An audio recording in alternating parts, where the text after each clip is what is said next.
Hello and welcome to the Music Professor channel.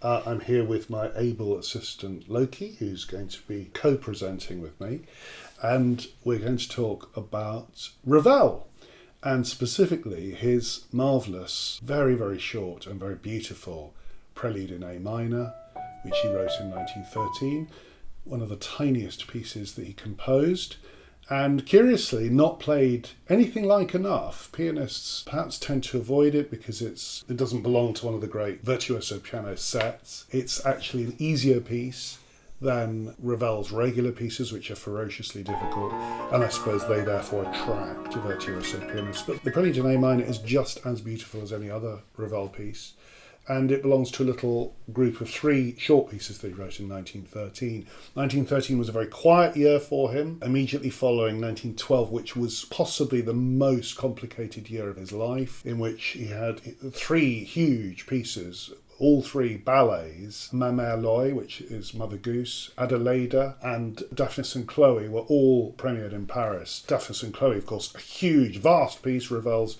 I think, longest work, and was produced in a very grand and expansive way by Diaghilev's company, the Ballet Russe, so a really huge premiere. All three pieces brought enormous pressure, enormous urgency to the year 1912. Ravel was a sensitive person, he found these sorts of things difficult. So in 1913, much quieter year, in which he spent a lot of time collaborating with Igor Stravinsky. They were working together on an orchestration of an opera by Mussorgsky, Kovanshina, which was taking up a lot of time.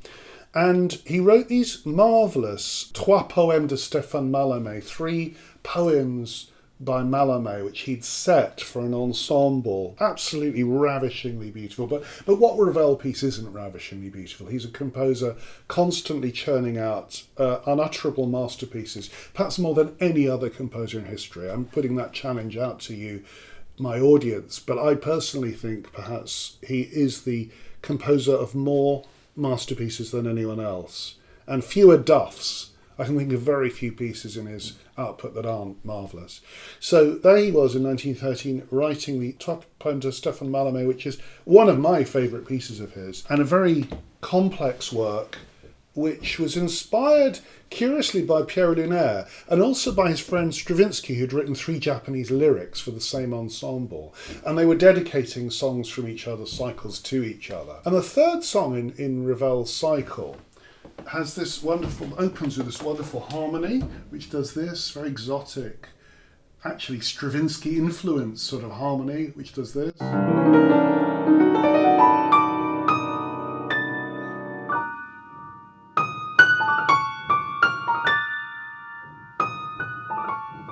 So it has this beautiful little,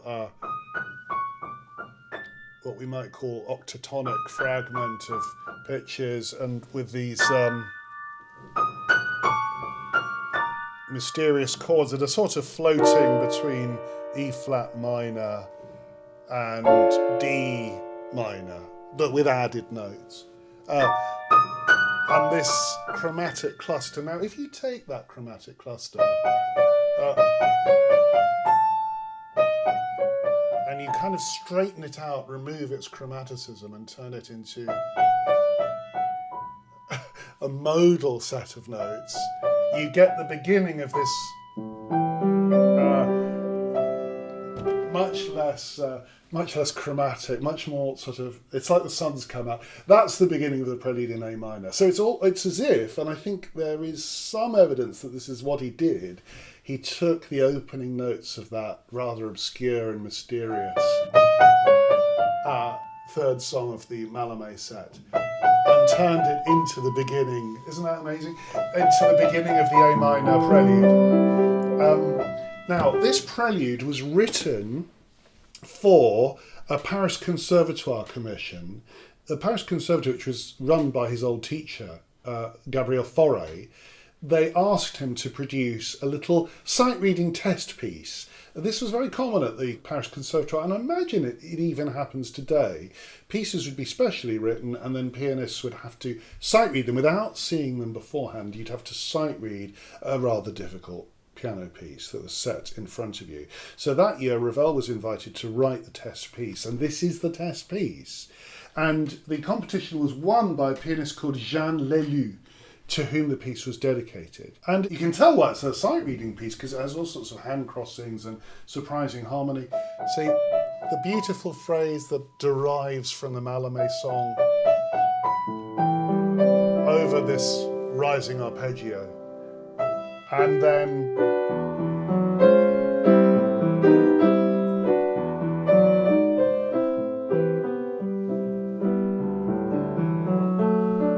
now, that phrase consists of two, what I might call like a couplet, two phrases. Now, to put very simply, we're in A minor. This is how to do harmony. Imagine two perfect cadences. And you remove the third, replace it with a ninth. Already it sounds a bit like Ravel, just doing that. The ninth without a third in it going to A minor. And then you embellish it with these beautiful extra chords. And he does it twice. So you get a little couplet before the music goes into this sort of radiant D major, and then this wonderful bittersweet effect of D minor, this tiny little middle section in which the octaves in the right hand surround thirds in the left hand. So you've got these thirds in the left hand, just moving around inside the octaves. I can only think of one other composer, and that's Puccini, who Ravel admired. Puccini also liked this kind of effect where you have a melody with its sort of double, an octave below, and the harmony inside. But it creates a unique sort of parallel effect, chromatically dropping. Now, we've come to the end of the middle section, and then we get another couplet, slightly more mysterious, slightly more poignant than before. F minor, the second, if you like, rhyming phrase goes to a slightly different place, which is B7 in effect, but decorated in this beautiful way. Perhaps the most ravishing phrase of all follows that, which is this kind of G minor 9 before sinking down through E7 to A minor 9, and then this smoky A minor with this delicate third over the top. After Debussy heard the Valse Noble, which became the ballet Adelaide that was performed in 1912, he said of that piece, it is the product of the finest ears that ever existed. And Debussy was no great fan of Ravel. You know, they were big rivals, and Debussy was very kind of jealous of his younger colleague, but he couldn't really escape the fact that he was an astonishing composer. So skill and wonderful levels, miraculous levels of musical invention are found in Ravel's work. Now, skill is the topic of a very brief break now, and Ian's going to tell you a few things about how to acquire some. All right, Matthew, thank you for that incredibly smooth link. Hi everyone, I'm Ian Coulter, editor and co-creator of the Music Professor channel, and I'm going to talk to you briefly about our sponsor for today's video, Skillshare.